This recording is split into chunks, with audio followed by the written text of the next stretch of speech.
ये रक्तपात शांति और अहिंसा की नीति पर चलने वाले उन्हीं गांधी जी के कारण हुआ जिन्होंने अपने प्रत्येक भाषण और लेख में क्रांतिकारियों की निंदा की।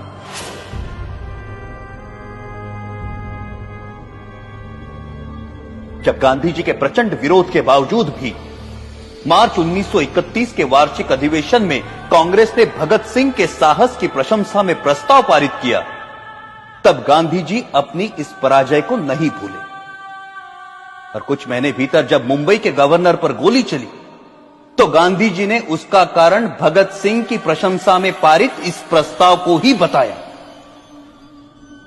सुभाष चंद्र बोस ने गांधी जी के इस कथन का विरोध किया। परिणाम स्वरूप गांधी जी सुभाष बोस को भी अपना शत्रु समझने लगे। Our struggle is no doubt a non-violent struggle, but even a non-violent struggle demands an army, an organization, and a machinery.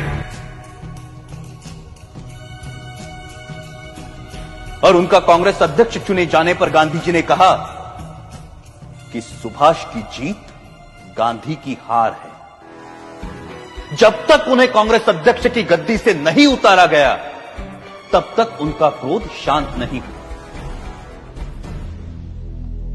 जो लोग कहते हैं कि मात्र गांधी जी के परिश्रम से हमें आजादी मिली, वो एक झूठा इतिहास लिखना चाहते हैं। जब तक देशभक्त क्रांतिकारियों के बलिदान को अंधेरे में रखा जाएगा तब तक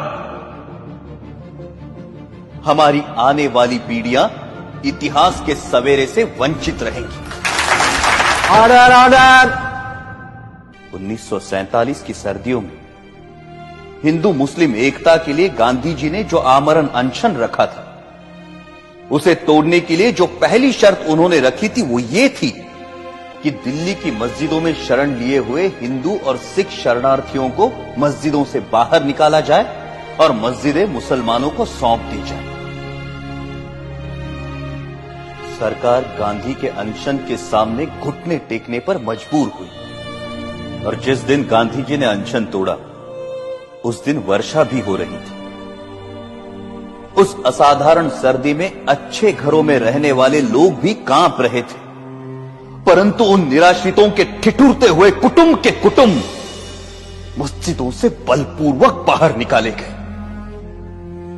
जिस दिन यह घटना घटी संयोगवश मैं दिल्ली में ही था। मैंने